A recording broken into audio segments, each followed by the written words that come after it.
Hello listeners and viewers, today we look at the 1993 Australian splatter satire, Body Melt. Yes, that came out the same year as Hercules Returns, but this film is a little bit more graphic than that. Actually, I'll try to make sure I don't show too much of the graphic nature of the film, but in some cases I think I need to. We start with an advert from the vitamin company Vimuville. Seems not evil corporation-like at all. An unforgettable revitalization of your well-being. Come and find out what it's all about at Vimuville. And then we cut to the same advert woman in post-lovemaking injecting a man with reanimator juice. The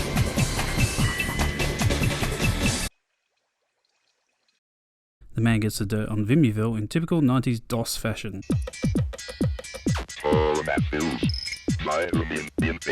As the man drives towards Pebbles Court to warn the residents, he is overcome by the serum in his system.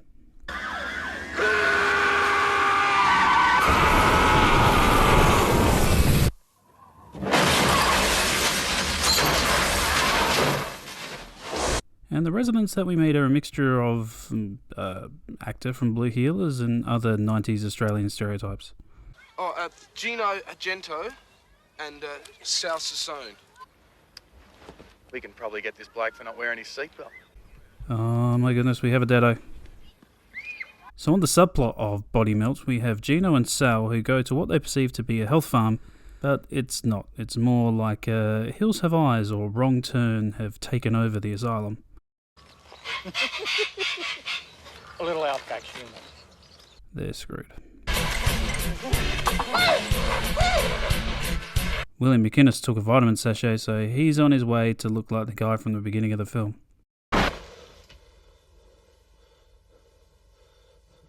Back with delinquents Gino and Sal, they seem to be liking the fresh country air and the hospitality. I love bite. Ask her by name. Sure.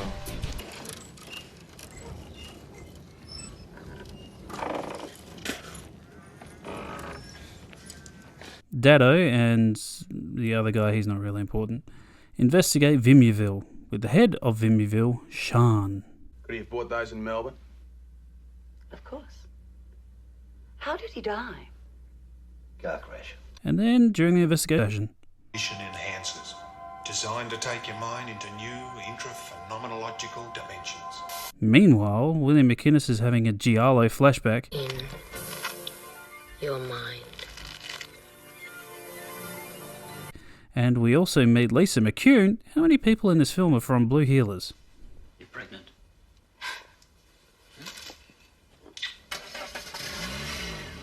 Lisa goes to see her doctor, who is... what the hell? Harold Bishop? Oh, he's evil. We have an evil Harold. We have to change our strategy, my girl. Since your boyfriend foamed at the mouth and kamikazed into Pebbles Court, we have to rethink our position. We're shipping the tablets this evening. But that's way ahead of schedule. I thought I finished with Hercules Returns last week. Now, Lisa is not feeling great, but she meets the neighbours and another unfortunate family in the midst of this experiment. Going. Oh, it's a special secret. A holiday we'll never forget. However, the next scene is a little bit confronting. We see Lisa's placenta escape the body, attack her husband,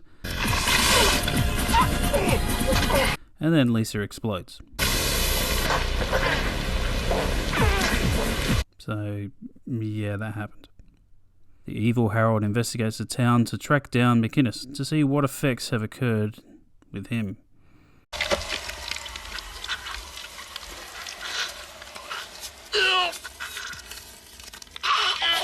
Meanwhile, the family becomes the focus of Vimuville's attention, making sure they are well fed. To appeal to both adults and children alike.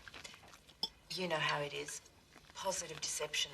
And immediately the son dies. This one will be over the fucking top.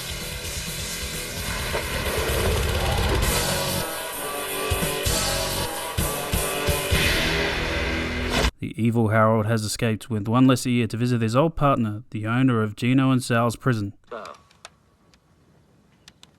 how's it going, Crack? Done any good drugs lately? But evil Harold realizes his old mate has done the dirty on him. The body cannot control its new powers. It might even, explode. From here on in, the film is a splatterfest. Exploding penises,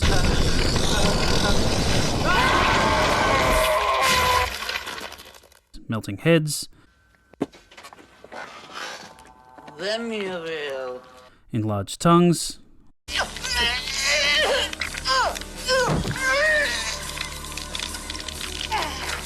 list goes on. Evil Harold then meets with Dado to have his "I am a god" kind of speech. You would not have the faintest idea of what your body could do. The finale involves the Go-Go-Mobile guy, Shit all over the place.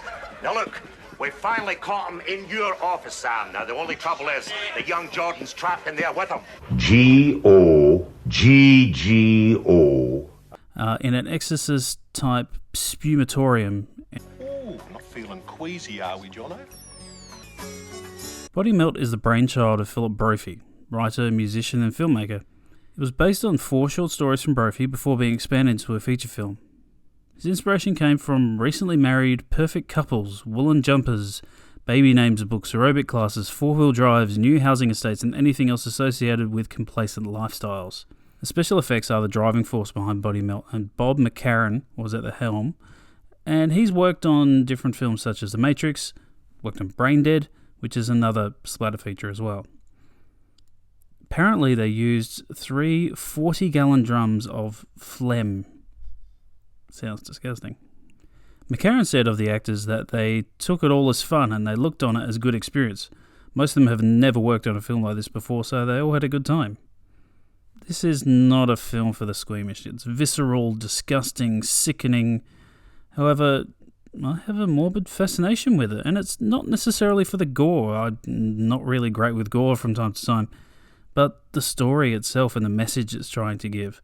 Brophy and Rod Bishop created a satire that holds up